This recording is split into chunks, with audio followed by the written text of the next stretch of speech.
Good morning. Ayin Beis, volume 3, with the bottom of page 1358. Malchus. Malchus, the 10th and last of the spheres, is emanated in its original root source, what he calls Beseit Shadish. In other words, its root core personality was emanated as a dimensions, as a nukuda, as a point, which is a state of concealment. When something emanates like a child is born, for example, you have a full-blown child. I'm not talking about conception. Child is born, it's a full structure. When Zah is Netzal, it's 6 facets, as he says. B'shedish, 6 facets, and then B'sei Teisvis, the additional that grows afterwards, is the Gimel Rishonis Moichin. With Malchus, all the 9 spheres within it will come on afterwards. Its core root is a Nukuda. Why is that the case? He says because Malchus is rooted in the highest levels in Atzmus Ein Sof, which is higher than Giluyim, higher than any revelation. So what is the expression of something beyond revelation is something that's only a point, complete concealment. But it shouldn't be confused by thinking that it completely doesn't have anything. On the contrary, it has so much with it. So on one hand, les lamegam klum, it has nothing of its own. I mean, it doesn't have its own substance, its own expression, its own amplification, so to speak. But it's rooted in that etzem. And that's what he explained. And he brought the different sources for it from mostly the writings of the Arizal. That Nukuda is called Keser, he said, and that's the Merchav. When we say the expansion, Merchav means width and expansiveness, that the Merchav Atzmi, the core expansiveness, not expansion in Giluyim, but an expansion that only comes from the real level of Ein Sof that's beyond everything, that is connected to Malchus. And that's why in the future, you say, Harchivi Mekeim Oyelach, and Prozes Teshev Yerushalayim. That there'll be an expansion and it won't be confined. So he says, Zoh is like a kav, Oruch, that's more length and extension. And Malchus, La'asid Malchus, the Shetach Harech of the Malchus will be B'chinas Ein Sof. And why is that? Because Atzma Shalman B'chinas Gil Lagamri, who's Hinesham Mudavke B'chinas Hamerka B'chinas Ein Sof Mamish, as we discussed at length yesterday. Now, he also brought into the picture another place where we see this type of infinite expansion, and that is in the world of Ak. So we say by Ak, V'sefseinu Shevach, Merchevei Rekia. What's Merchevei Rekia? The width and expansion of the firmament of the heavens. That's why our lips will praise God in that way. That he called the Shetach of Ak, which is not just a Nukuda, a point, but it's an expansiveness. What does that mean? So he said it's like a snapshot. Everything is there and the details are there, but it's all one picture. So it's not a nukuda. On the other hand, because you do see all the details, and I gave the example like when you see Earth from outer space. On the other hand, it's not in a form of ischalkus, like he says. It's more. It's not like what it is when you're on the Earth itself. And there you actually see the distinctions, one level to the next. So he called that like it's a level of Ein Sof. However, Ein Sof, and for sure, even a higher level is Merchav Atzmi and Merchav Da'atzmus, which is Ein Sof Mamish, in the words of the Maimer. And I explained yesterday what's the difference between Ein Sof and Ein Sof Mamish. We talked about relativity in the context of infinity, numbers, beyond numbers, etc. And that's Anani B'Merchav Yudke, due to the cry from distress, Min HaMeitzar, the nature of the nefesh. She becomes Nukud, this Atzmi is the nefesh. That's the Nukud, the Atzmi is the soul as it is in its Nukud, in the core. That's the tshuva from the deepest part of the heart and reaches the deepest part. And that's why it reaches the Meitzar Lamaila, also above the place that is completely non-expressible. It's called Meitzar. Meitzar means a boundary, a limit. But here he means limit, that it's beyond Giluyim, as in beyond revelation. So the Meitzar below, the distress below, the narrow space below connects to the narrowness above, which is really the place where the most expansiveness comes from, as paradoxical as that sounds, as we discussed yesterday. Yeah. So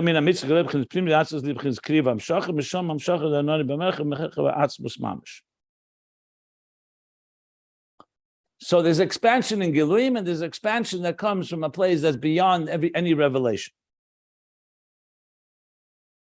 And that's the merchav, that's the mailim b'chinas agbola b'keli. Okay. And then he says, if yeshleimer, merchav ha'atzmus, that also the keli itself, the gvul itself, the confinement of the keli itself will be Ein Sof. And he gave the example, Torah is that way. Even though Torah comes into seichel, intelligence, which has a structure, a defined structure, nevertheless, aruchem eretz midah v'rechava, everything is in a form of really infinite, the infinite within the finite, which is not just that there are many details, but every detail has that taste of infinite. Okay, like Mokem Ha'on, and like the Medida of Man, like the space of the ark, and the Medida, the measurement of the Man was measured, but also beyond measure. So it was something beyond measure that came into the world of measure. As we learned earlier, when we learned this about Zman, about Mokem, let me just give you the page. I wanted to look that up. Where was that? We spoke about Arun. Let me just look it up 1 second. I think it's here.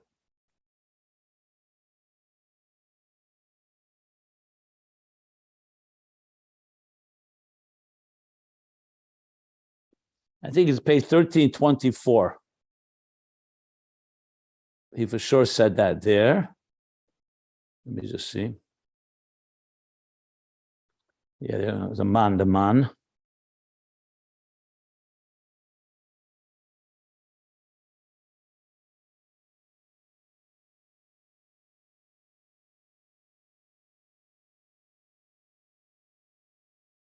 But I think there was another place. Let me see if I can find it quickly. Be good to look at.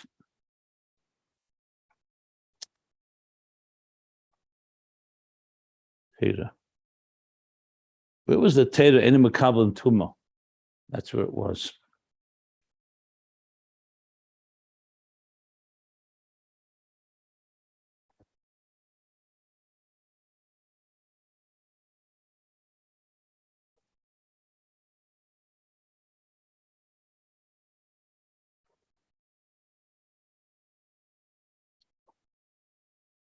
Okay, I don't find it quickly.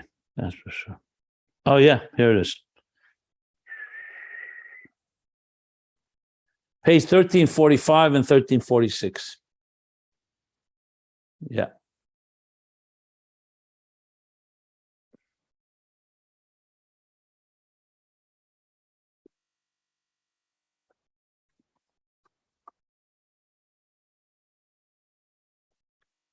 Okay.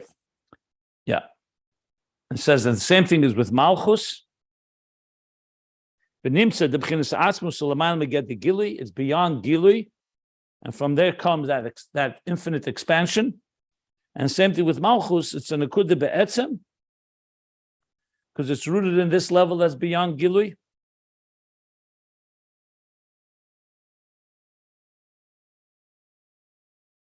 And in the future, when that will be revealed, that root, there'll be the Merchav B'Yesa, the very great expansion of Malchus in the form of Ein Sof Mamish.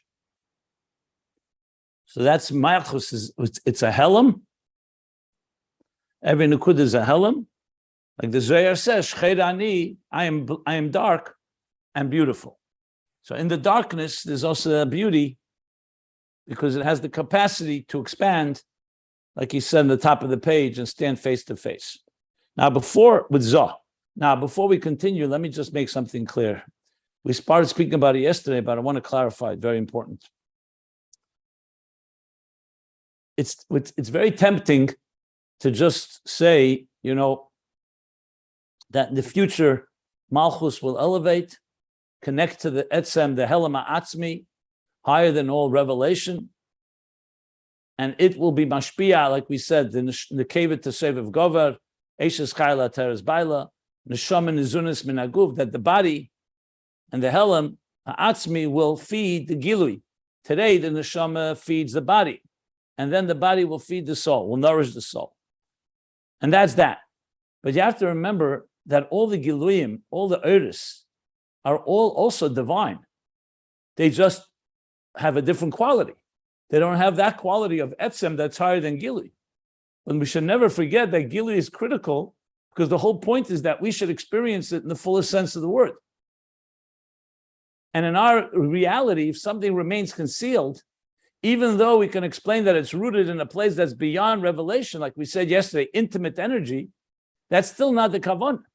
The kavanah is that Mashiach and Geula should be here in a revealed way, and we should experience it just like we experience all revelation. But we want that revelation to be one that reflects not just a more outer dimension, but the most intimate dimension. So we say that the moon or Malchus will elevate and become even greater than the sun. There still will need a sun, and we'll still need light. Remember, at the end of the day, if you recall earlier when he spoke about the moon, even though the moon itself is coming from a concealed place, that's why the moon is on its own, doesn't have light, less than Megamal Klum, but the moon at the end of the day does have light. It's just a light that's coming from the sun. The two opinions, which we're going to discuss, is it the sunlight that's being reflected in the moon, or is it the moonlight that needs the sun to trigger it? But either way, we didn't just say that the moon is dark and darkness will become revealed. When we spoke about the Rishima, for example, the Rishima is rooted, the root of the containers is rooted all the way in God's power to conceal. Good.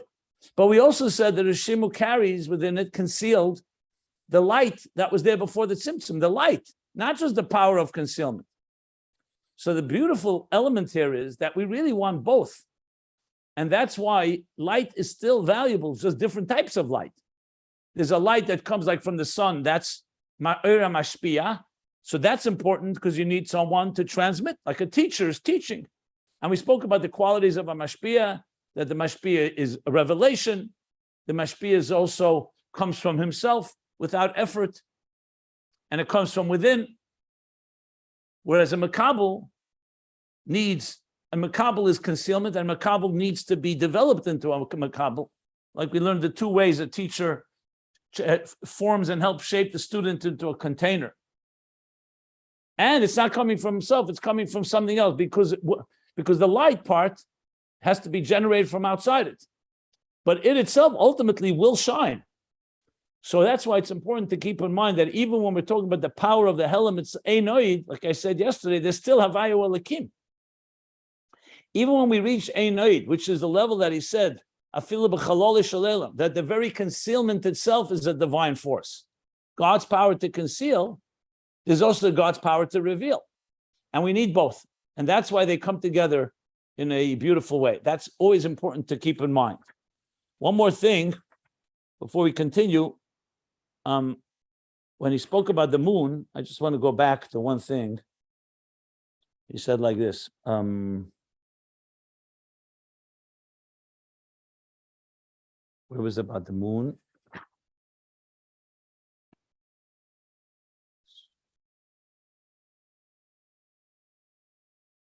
Yeah, on page 1352.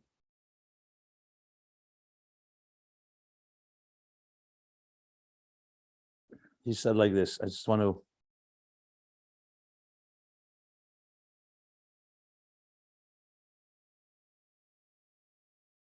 So he gave the examples for Er Makabel. He spoke about like a woman giving birth. So you need the seed to activate it. But the birth is coming from the woman. She's the one that's carrying the child. Isha Kisazriya. Same thing when it rains. It's the earth that's sprouting and growing vegetation. However, is the rain that's like the catalyst. He said that all on the bottom of page 1352. Same thing, the moon. It doesn't have any light of its own. Because it has nothing of its own. You can't, however, say there's no light at all because we call it a moer. So what's the kavana? So on top of 1353, I'm just summing up as an introduction to what we're going to learn now.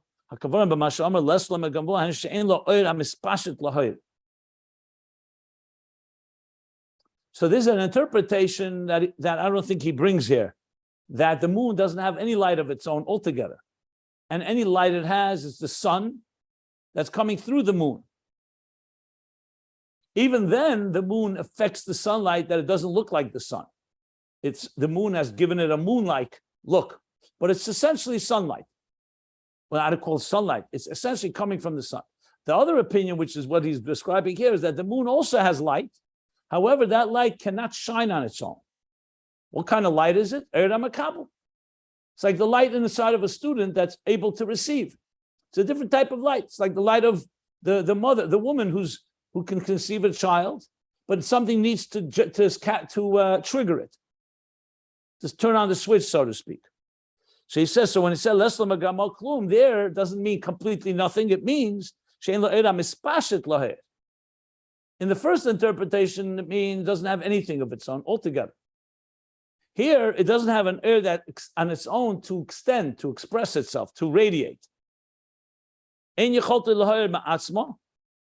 Only when it receives from the sun, then it's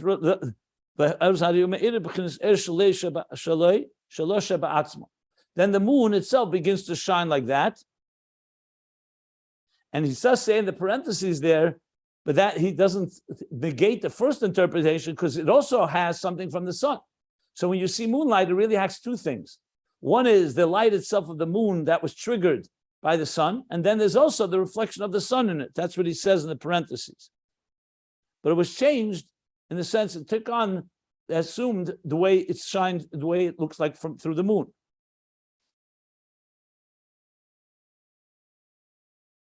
Yeah, and we learned that it's atzmi leiv b'chinas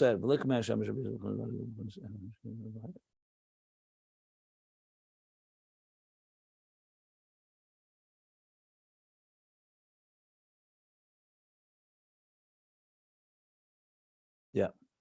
So both of them are a root, a source, a moyer. One, however, is more concealed. One is more revealed. Yeah. The bicholte lahoyer, bicholte shalei lahoyer. I'm just refreshing what we learned there. And then the moon shines even afterwards. Okay, so now back to the bottom of page 1358. So we clarified now this point. He's going to now elaborate on it. The idea that there's still light, even in this place of Malchus. You can't say Malchus is just completely nothing of its own. There is light, but he's going to explain what that means. So we're on the bottom of the last two lines, page 1358. If you're following along, go to, want to follow the text, PDF, go to ayinbeis.com. So he says like this now. Now this is certain.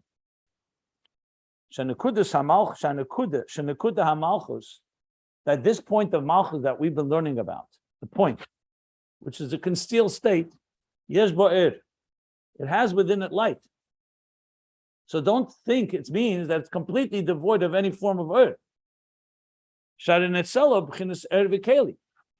Because Malchus emanated not just as a keli, but an ur v'keli.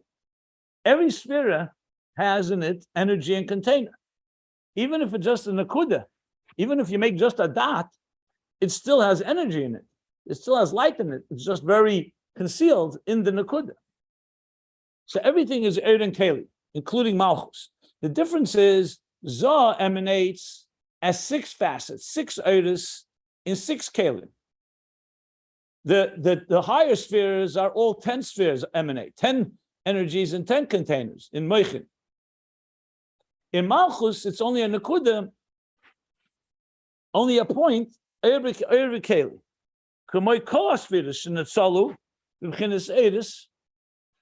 Like all the spheres that emanated in a state of Eris, which is energies, lights.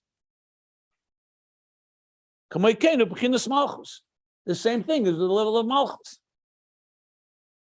So then the question is, if there's Eir, why are we saying till now that there's no Eir in Malchus? Why are we saying that Malchus doesn't have any Eir? It's like less lemagamo klum. It's a nakuda that comes from a place that's higher than Gilui. So he answers, so he explains now. Raksha Eir, next page, 1359. Raksha Eir ulitzerech atzma levad v'lei lashpia. The Eir is only for its own needs and not to transmit to another. In other words, Eir can have two ways. You can have Eir within you, an energy, a light, but it's only for yourself. It's not to transmit. The Eir mashpia is to transmit. But Eir doesn't mean necessarily that it's illuminating something outside of you. Being that Malchus is just a nakuda, a point, Mamela Kabbalasa ha'Eir, who simsim letzercha levad. Therefore, the way it receives energy, the way it receives light, is in a state of tzimtzum, diminished, only for its own needs. It's getting enough for it to exist, but not have enough to give to another. And therefore, it is not in a state that it can extend to transmit to another. So in other words, when we say, for example, a student is learning from a teacher, and we're talking about the student that it's in the state of being a student, not a student later that becomes a teacher.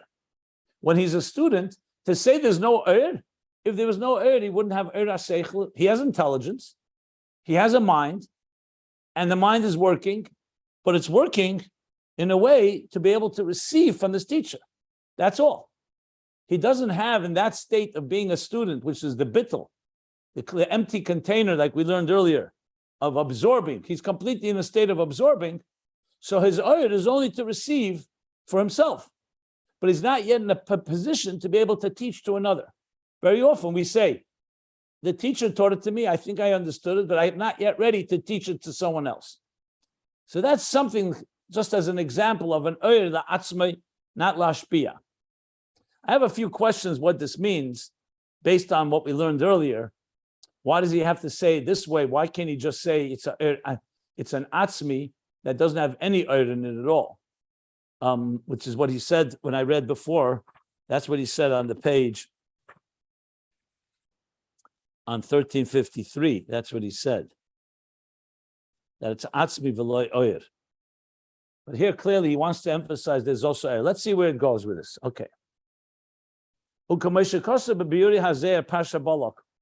Remember, I mentioned yesterday that the source of many of the ideas that began on page 1357, which is about Malchus, B'Seid Nekuda, Teisvis, B'Seid Shedish, it's a point and then it expands, is taken from B'Yuri HaZeir on Balak. And which pasuk? What does the B'Yuri HaZeir explain? Al Maimer HaZeir al pasuk Shcheir Ani. So the Zeir talks there on the pasuk Shcheir Ani, I am dark, the one we were talking before, I am dark and beautiful. So al derech mashal hatinuk. He gives there the example for this of a child. The word hatinuk they add because it seems to be missing. So on the footnote below, you'll see derech mashal hatinuk liyis yeina kadayin letzarche belvad. So we're talking about a nursing child, a child that is only able to nurse from its mother. It can't give another. It can't feed someone else because it's a child. The child is only a nekuda, only a point.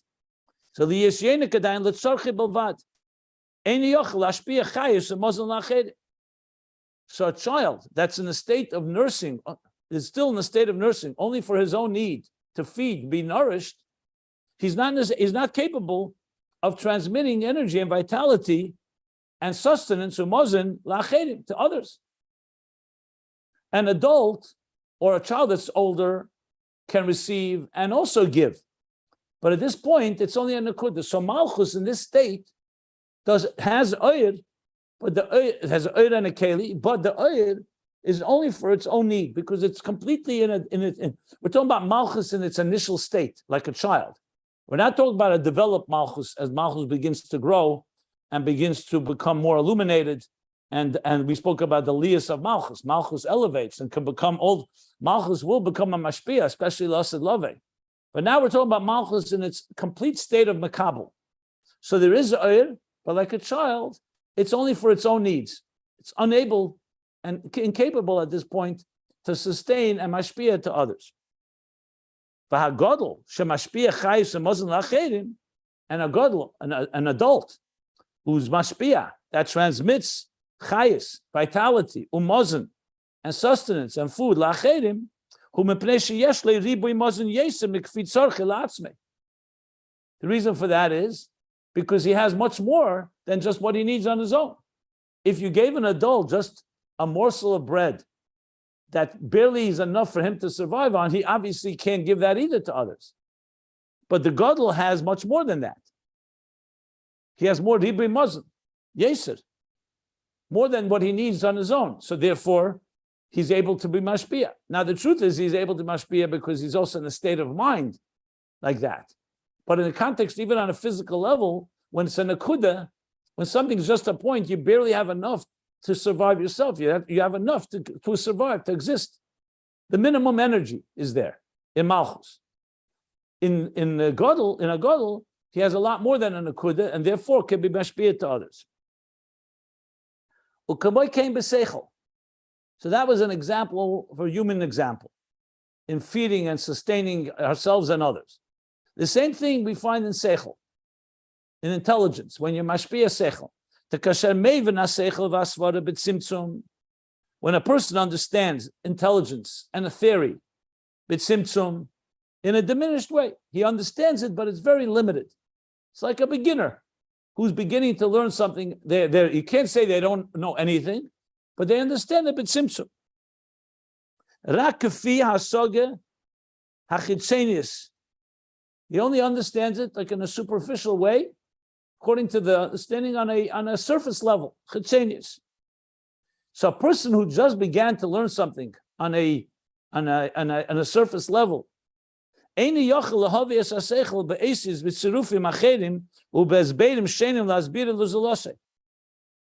a person is in that state, he's not capable of carrying this idea in letters and in sirufim and permutation combinations of words, other combinations, and various different explanations in order to explain it to another. What does he mean to say? So besides the fact that he can't explain it to another, he's also not in a place where he's yet developed it and owned it to the point that he can say, okay, now I've digested it, and now I can explain it with different words and different explanations and different examples to others. That's what a mashpia does. And we see this with ourselves as well. You learn something the first time you learn it, and someone say, what did you learn? You say, I'm not yet ready to explain it. I'm barely beginning to understand it on my own. I'm understanding it, but it's on a very surface level. Later, when a person develops the ideas, they will then be able to put it into different words. That's one of the key things in communication, is not just to repeat like a parakeet what you heard, but to be able to digest it and then give it over to the next level or to another student or to other people. He says now, it's only when he comprehends and perceives the idea, the opposite of chitzenius, not just on a superficial or external level, but in the depth and the internal part of and in the innermost way, the emek pnimius b'yesod oz yuchal lahavi become esiv tzirufim become hezbedim. Then he's capable of taking that very idea and carrying it and bringing it, let's say transmitting it or transporting it in different words and combinations and in different explanations. And we see this all the time. Anyone who understands the idea really well, you always say to them, please now share it. The sign of really understanding something is that you're able to put it in different words and in different explanations than what you originally heard, that is tailored to the students or the people, the recipients that you're transmitting it to. That's where you see somebody who's really internalized it. But that's only emek pnimiusei, like he says, not b'chitzenis. So this is the second example. So the first example was a child that's just nursing to feed itself, but is incapable of feeding others. Whereas an adult has enough for himself and more, and also to give to others. In Seichel, it's the difference between a beginner student, someone who's learning, or someone who's learning it first. I say beginner student, someone's learning an idea first on a surface level, then he's not capable to put it in other words and other letters and other explanations, and someone that can do that because they've gone deeper and much more internal into the idea. So the first is the Nakuda, the second is already, it's grown to more than just a Nakuda. And that's why, so Malchus, what he's saying, he's going to go back to Malchus, but that's the whole thing is coming to explain how Malchus has Oyer, but it's only like a Nakuda in that Tzimtzum, only for itself, not to be Mashpia. Let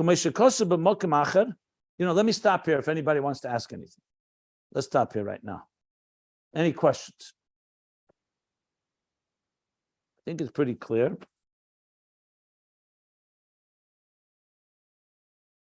Okay. Continuing. Like it says elsewhere, Be'inyan maskil kale dol.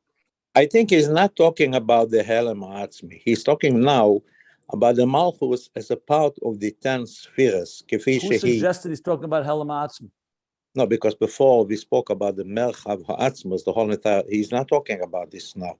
I'm saying, who suggested that he is talking about Helem Atzmi? I'm just one. I gave a whole introduction saying that he's not. He's talking about Oyer that's in Malchus. He says clearly there's an Oyer. Yeah, that's what I wanted to know. Yeah.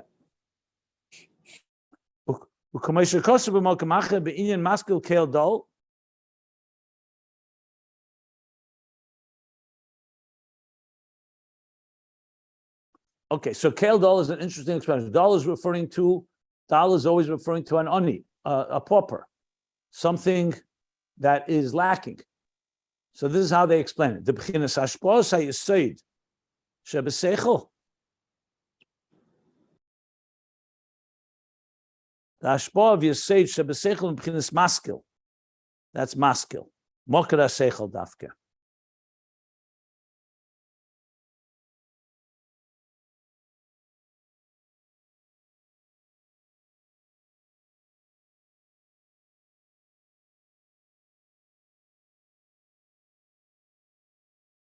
I'm not sure what he's trying to say,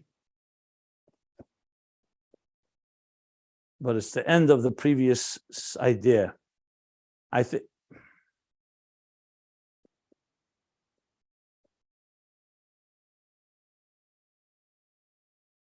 the vart is that Malchus on its own is like a doll. It's impoverished, and Maskil Kel Dol is saying that God, from the source of Seichel, of Yesod, is feeding. Maskil El, not Kel. Maskil El Dol. Or I say Maskil El Dol. Yeah, what did I say? Kale? Yeah. So I think that's what he's saying. That Dol refers to Malchus. Maskil is referring to the mashpah of Yesod into Malchus. This says the b'chinas hashpos is such a b'seichel, b'chinas maskil mokar haseichel dafka. In other words, it's not just the amount that you have just for yourself, but in order to be mashpia. Remember, Yesod is the mashpia, and Malchus is the makabel. So Yesod b'seichel b'chinas maskil mokar haseichel dafka. Whereas Malchus does not have the mokar haseichel in the nekuda. Then when it reaches the level of Yesod, that's when it could be mashpia to another. I think that's what it says. I'm going to look it up.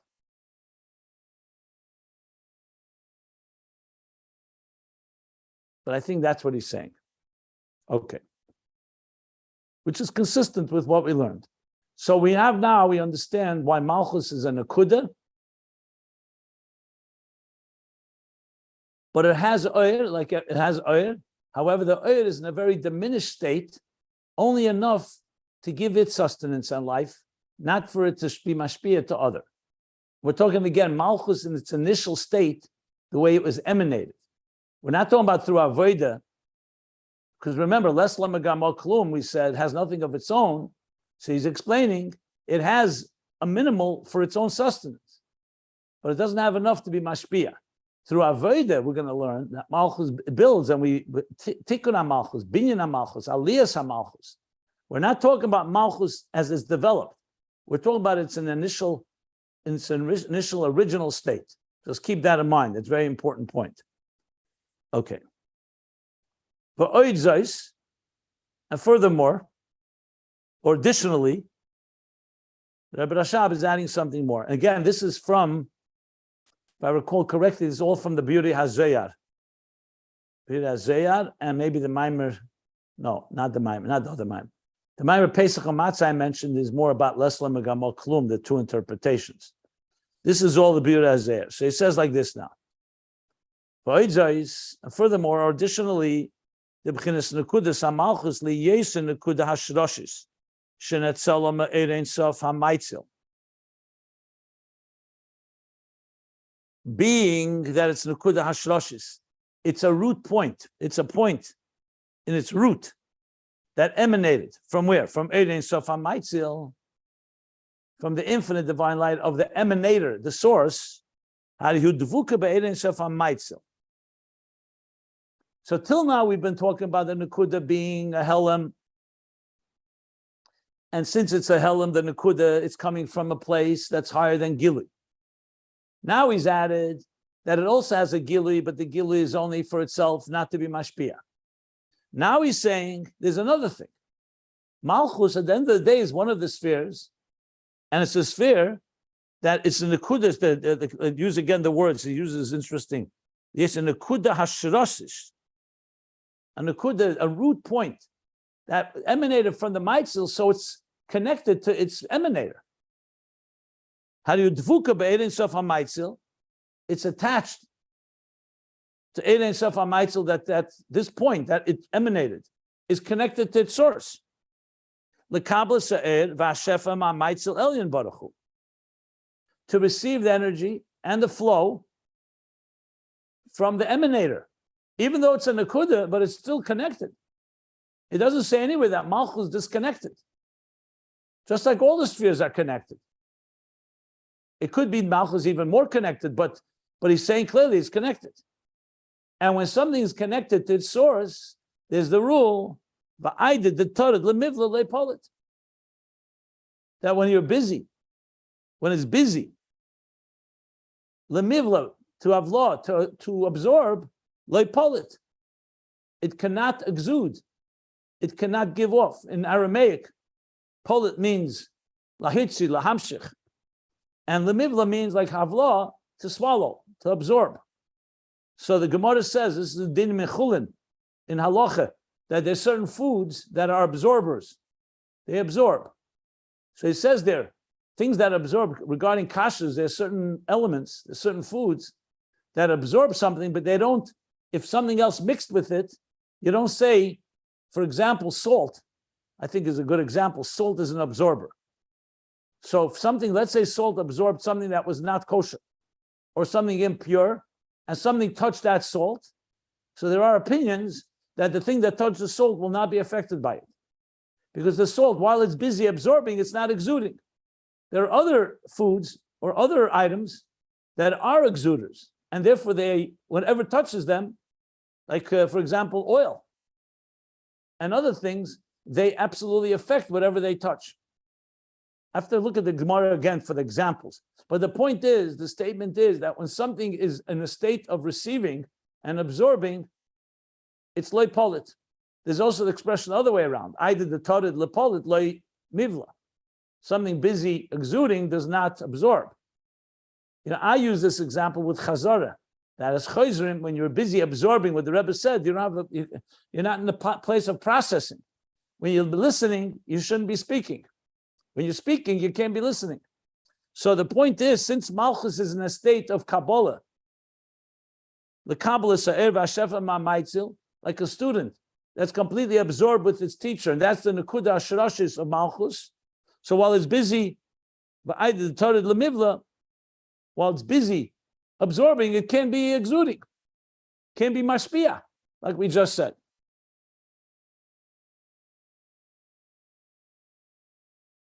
So this is an additional point. Why is it additional? Because till now he said the reason is because it's like a child or like someone who learns something on a surface level. So he's not developed it enough. He doesn't have enough to give to others. Here he's saying there's a qualitative state. His whole being is one of absorbing now. When you're in a state of absorption, you're not in a state of hashpah. So that doesn't mean Malchus doesn't have oir. However, the oir is now in a state of receiving. And while you're receiving, you're not being mashpia. That's essentially what he said. And as I said, yeah. Now is a long parenthesis. Quite maybe 20-line parentheses.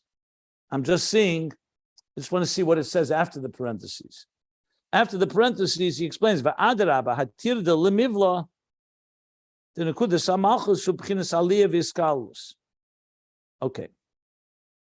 The Adarabba not only doesn't allow you to be mashpia and transmit and exude, Adarabba, when you're busy absorbing, you're in a state of aliyah v'iskalus. You're looking upward. You're elevating and being encompassed to that which is higher than you. But we'll get back to that. I just was looking at the end of the parenthesis. The parentheses is 1, 2, 3, 6, 17 lines. I'm going to do the parentheses. I just wanted to, sometimes you want to see the flow.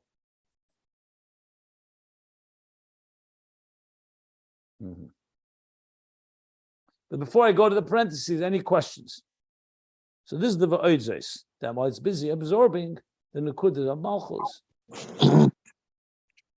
So in other words, without saying as much, it's clear, Zah also is receiving from its source.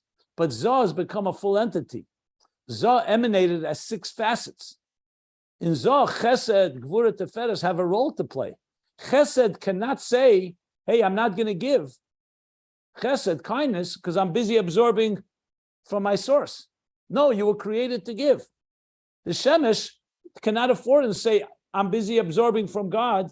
You were created to illuminate the earth and bring light to the world. The Malchus, on the other hand, in its initial state, its role is to receive, is to absorb, is to be the bittul of Malchus, to be a nekudah. And when it's absorbing, it's not being mashpia. So therefore, it has oir, but not oir lashpia. That's the key thing that he's emphasizing here. Okay, before I go to the parentheses, any questions? Yes. In the old Zos, it says it's devuka b'orin tov hamatzil. So and then it says, well, since it's devuka, it's receiving its hashpah from orin tov hamatzil. How could it receive from Yesod at the same time? If it's devuka, we said, it'd be involved. Would seem to be a different level, clearly a different level. That would be. So how would it makabel from 2 different sources at the same time? Why is that a contradiction? Yesod is part of the source. But it's not Orein Sof for Matzio. Here it's Devuka, but Orein Okay, but Sof. it's traveling through. Remember, Malchus receives from the Maitzil, but it's traveling through Zah. We know it's makabel from Zah as well. It's traveling through Chesed, Gvura, Teferes, all the way Yesod.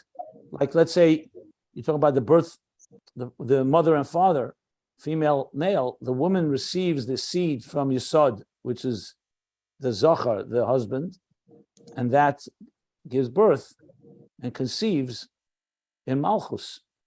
So it's the Maitzel is being mashpia to Malchus through the spheres.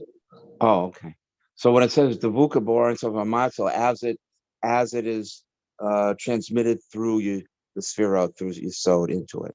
Is that what it means? It's not a direct. It doesn't line, say it explicitly, but that's how line. I would. Yeah, that's how I would explain it. Uh-huh. Maybe b'derech ma'ivir. No, but not Maivir. Here it's not Maivir. Maivir is the way it was in the beginning of creation. Maybe, yeah. This is before the Miyat Talavana. Yeah, would be b'derech Maivir. Correct. Because remember, this is the Yud within the Aver, right? in the Rishima. I'm not no? ready to say that because he didn't say that explicitly. He did say it earlier with the Rishimu, and it definitely has similarities. And we'll see if he actually says it explicitly. If not, it's possible. I'm not denying that it's connected, but we're talking here. It's possible that it is. I'd have to go back also to see the Yud and the Avir, whether he mentions there, if that's connected to Malchus. Right. But I'm being very precise here. Uh-huh. I'm in Yud HaKol, I'm concerned about that. Because he didn't say it explicitly. I'm looking back on page 1332, where he talks about this. But once we learn more, I'll go back to that and see if we can make a connection.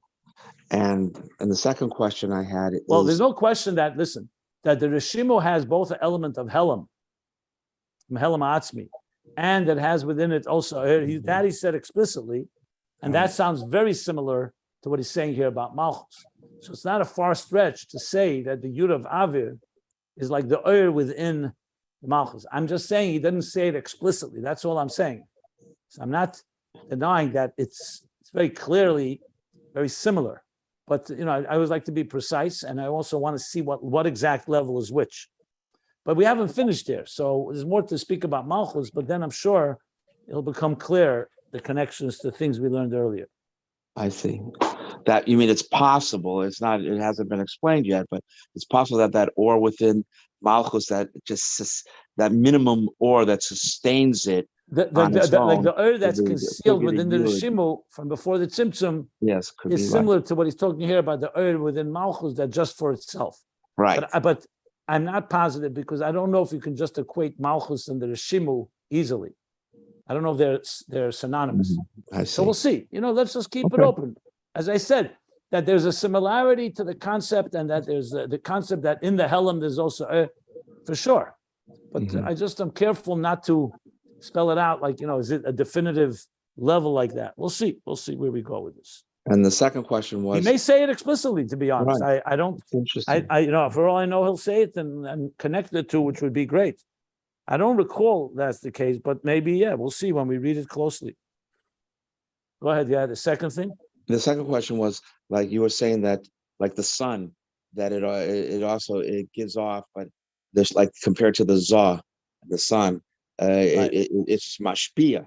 But at the same time, it's also, I think he says here, right, that the Zah is also devoked to a higher level and receiving its life from another level. So my question would be, how could a sphera have both? Didn't we just say that while it's receiving, it can't give out, and while it's giving out, it can't receive? So yet we said on the Zah that it is giving out at the same time, devuka and receiving.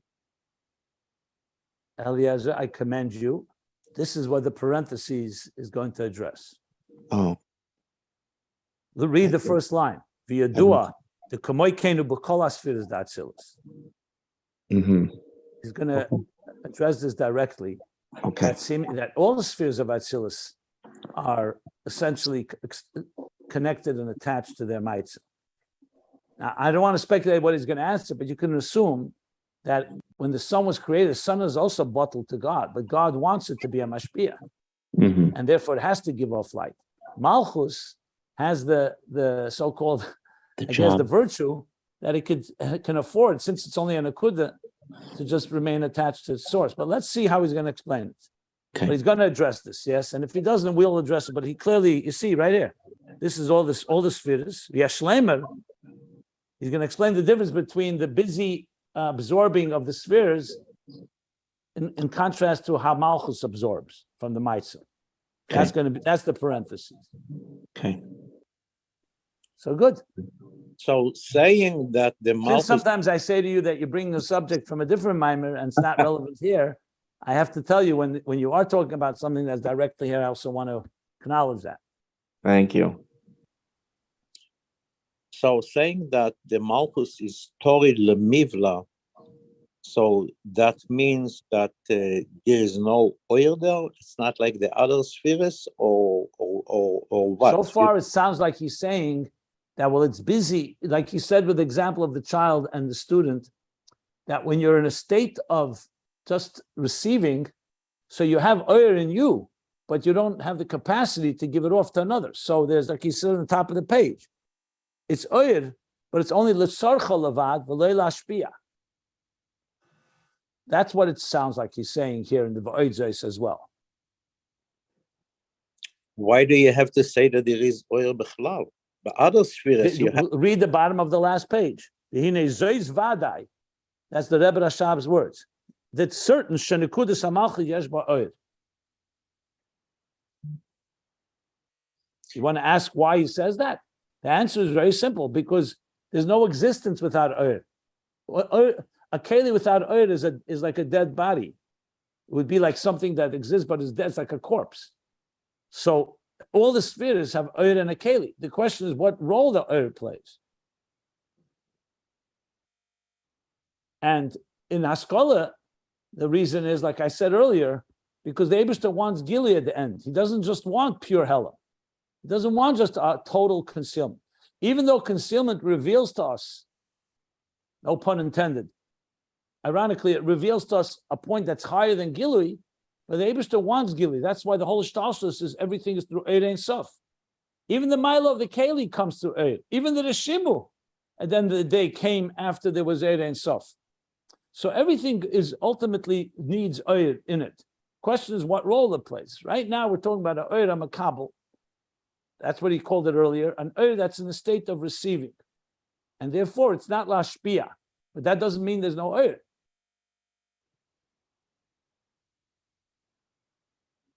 To put it in even simpler terms, a child is alive, a newborn child. But you can't call that child a mashpia. You can say the child is alive and has oyer, and has chayis, and has neshama, but it's not yet in a state that it can give to others. As a person grows, they have the ability also to give to others. Malchus is the nekuda is that seit shedish. Malchus is less lamegam klum. It has nothing of its own. That's the key operative words. It's only a nekuda. That's the key. This nekuda will expand. Remember that. Malchus will go through aliyahs. What we're talking about in its root core, like explained on page 1357, it's just a nekuda. And the tesfiris are, say, tesfis. Yeah.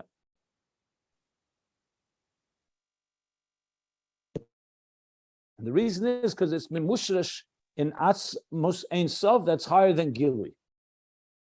So now he's saying that there's oyer, but the oyer is also in that state of a nekuda. Meaning just for itself. That's how he's explained. But we're not finished. This topic is, I see here, a good few pages more. So I'm sure there's going to be plenty of discussion, more details of what is going on here. So you want to read ahead, you could. But we have to take it step by step here. So let's stop here before the parentheses.